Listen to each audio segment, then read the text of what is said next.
Indian super league, जिसे लोग ISL भी बुलाते हैं, is the top most footballing league in India and stands at the apex position.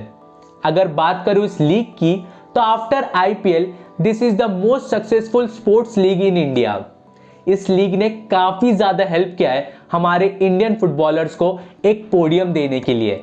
And अगर हमारी इंडियन फुटबॉल का परफॉर्मेंस इतना अच्छा है तो उसका हक आईएसएल को भी जाता है, क्योंकि आईएसएल के वजह से हमारे इंडियन फुटबॉलर्स को एक एनवायरनमेंट मिला है जहां पर वो अपना टैलेंट दिखा सकते हैं।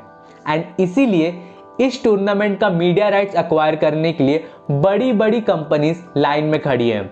एंड आज हम चर्चा करेंगे इसी विषय के ऊपर कि क्यों ये मीडिया राइट्स एक्वायर करना चाहते हैं कंपनीज, क्या हुआ पुराने मीडिया राइट्स को, क्या होता है tender, and which are the main contenders for this media rights. तो जरूर वीडियो के एंड तक बने रहिएगा, क्योंकि हम इस विषय से लेकर सभी कुछ डिस्कस करेंगे।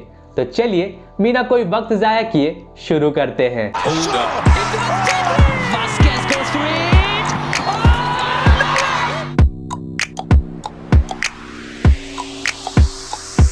इंडियन सुपर लीग आईएसएल ने पहली बार फ्लोट किया है invitation to tender for media rights of ISL. लेकिन ये क्यों किया है तो मैं आपको बता दूं, before the 2022-23 ISL season Disney Star के पास थे आईएसएल के मीडिया राइट्स। लेकिन आफ्टर द 9 ईयर एग्रीमेंट जो कि हाल ही में ब्रेक हुआ है between FSDL football sports development limited and Disney Star के पास अब कोई भी मीडिया राइट्स नहीं है आईएसएल के। लेकिन आईएसएल के मैचेस को कहीं ना कहीं डिस्प्ले तो करना पड़ेगा, इसीलिए टेंडर रखा गया है। अब आपके मन में सवाल जरूर आ रहा होगा कि डिज्नी स्टार ने लीव किया तो किया क्यों। तो मैं आपको बता दूं, डिज्नी स्टार का यह मानना था कि आईएसएल कंटिन्यूअस लॉसेस फेस कर रहा है एंड व्यूअरशिप में भी काफी ज्यादा डिप देखने को मिला। इसलिए डिज्नी स्टार अपना कॉन्ट्रैक्ट रिन्यू करने से मना कर दिया, क्योंकि उनका यह मानना था कि ये लॉस मेकिंग बिजनेस है एंड आईएसएल का बिजनेस काफी ज्यादा आगे जाके डूब जाएगा। आईएसएल जो कि एक इनिशिएटिव है बाय एफएसडीएल एंड काफी ज्यादा बैक किया जाता है by All India Football Federation यानी कि एआईएफएफ की तरफ से, जॉइंटली ओन किया गया था बिटवीन रिलायंस जिसके पास 65% शेयर थे एंड डिज्नी स्टार जिसके पास 35% थे। आईएसएल काफी ज्यादा फाइनेंशियल चैलेंजेस भी फेस कर रहा था एंड एफएसडीएल ने लॉसेस भी शो किए थे एंड वो लॉसेस थे ₹46 करोड़ इन 2021-22, ₹13 करोड़ इन 2020-21 एंड ₹27 करोड़ इन 2019-2020। इसी के वजह से डिज्नी स्टार को लगा कि ये एक लॉस मेकिंग बिजनेस है एंड वो हट गए आईएसएल की ओनरशिप से।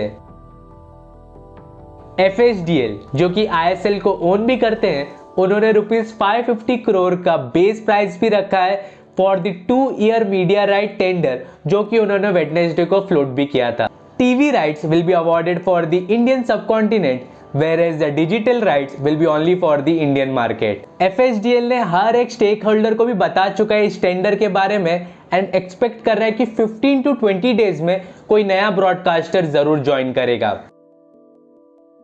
लेकिन सिचुएशन काफी ज्यादा टेंस्ड है, क्योंकि सबको पता है कि स्टार स्पोर्ट्स बहुत बड़ी कंपनी है डिज्नी स्टार, एंड अगर वो लीव कर रही है ड्यू टू फाइनेंशियल लॉसेस तो उन्हें जरूर आगे कुछ ना कुछ गड़बड़ी दिख रही होगी, क्योंकि फाइनेंशियल लॉसेस तो जरूर है एंड ये रिकॉर्ड भी हुआ है। Due to mounting losses in previous years, FC Pune City shut shop at the end of the 2018-19 season while the Delhi Dynamos were forced to shift base to Odisha.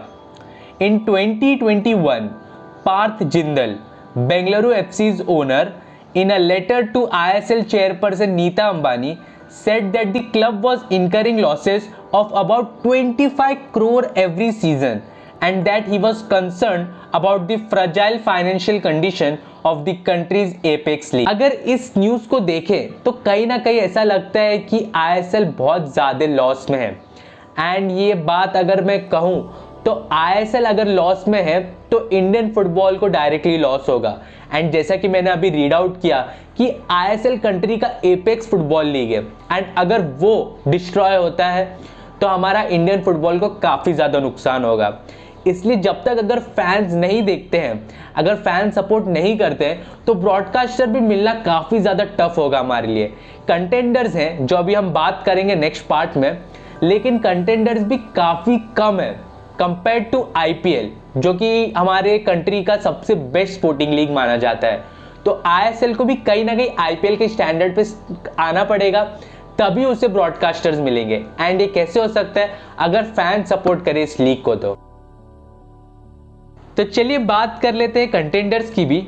तो जो पहले कंटेंडर की हम बात करने जा रहे हैं वो बहुत पुराने खिलाड़ी भी रहे मीडिया राइट्स ऑफ आईएसएल के। जी हाँ, मैं बात कर रहा हूँ स्टार स्पोर्ट्स प्लस हॉटस्टार की, जिन्होंने 9 साल से आईएसएल के मीडिया राइट्स एक्वायर किए हुए थे, यानी कि उनका 35% स्टेक था इन एफएचडीएल, जो कि आईएसएल के ओनर है। एंड इसीलिए वो मीडिया राइट्स भी एक्वायर किए हुए थे, ब्रॉडकास्टिंग राइट्स उनके पास थे, स्टार स्पोर्ट्स के पास। एंड वो 9 साल से काफ़ी अच्छे से इसको डिपिक्ट कर रहे थे, यानी कि ब्रॉडकास्ट कर रहे थे आईएसएल को। लेकिन हाल ही में उन्होंने खुद एग्रीमेंट तोड़ा है। उनका ये मानना है कि काफ़ी ज़्यादा फाइनेंशियल लॉसेस में जा रही है आईएसएल, एंड इसीलिए उन्होंने ये एग्रीमेंट तोड़ा है। लेकिन स्टार स्पोर्ट्स के माइंड में ज़रूर चल रहा होगा कि भले ही आईएसएल एक लॉस मेकिंग मार्केट है, लॉस मेकिंग बिजनेस है अभी, लेकिन जैसा फुटबॉल का मार्केट चल रहा है इंडिया में, वो काफ़ी ग्रो करता हुआ दिखने वाला है। तो स्टार स्पोर्ट्स वो नहीं चाहेगी कि वो मार्केट वो लूज करे, इसलिए वो एक और बार बिड जरूर डालेंगे। तो देखते हैं आगे उनके साथ क्या होता है। अब जो दूसरे कंटेंडर है वो काफ़ी बड़े खिलाड़ी है बिजनेस के इंडिया में। जी हाँ, मैं बात कर रहा हूँ रिलायंस की, जिन्होंने एफएचडीएल का 65% स्टेक अभी होल्ड करके रखा है। लेकिन 2018 से पहले उनके पास था 33% एंड 32% था joint venture with IMG world wide के साथ। लेकिन आफ्टर 2018 उन्होंने आईएमजी वर्ल्ड वाइड को खरीद लिया, यानी कि उनके स्टेक को अक्वायर कर लिया एंड उसे रीब्रांड कर दिया एज राइस कंपनी। एंड उसके बाद रिलायंस के पास है 65% स्टेक ऑफ एफएचडीएल। अब ये काफ़ी ज़्यादा हेल्प करेगा उनको ब्रॉडकास्टिंग राइट्स के लिए भी, यानी कि मीडिया राइट्स के लिए। तो समझते हैं इस बात को कि आप जब उनके पास 65% स्टेक है, तो समझ जाइए कि आईएसएल के मार्केट में सबसे बड़े खिलाड़ी है रिलायंस।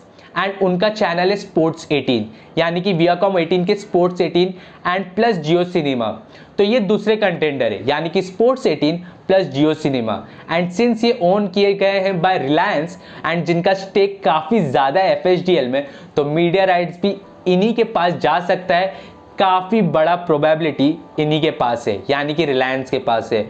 तो सबसे बड़े कंटेंडर्स मीडिया राइट्स के लिए बन जाते हैं स्पोर्ट्स 18 प्लस जियो सिनेमा। तीसरे कंटेंडर है वो है Sony sports plus Sony LIV. अब आप सोनी स्पोर्ट्स को जानते होंगे। जी हाँ, ये ऑलरेडी इंडियन मार्केट में यूएफए चैंपियंस लीग को ब्रॉडकास्ट करने के लिए काफ़ी ज़्यादा फेमस है। इनफैक्ट काफ़ी ज़्यादा यूरोपियन लीग्स को भी अपने इधर दिखाते हैं।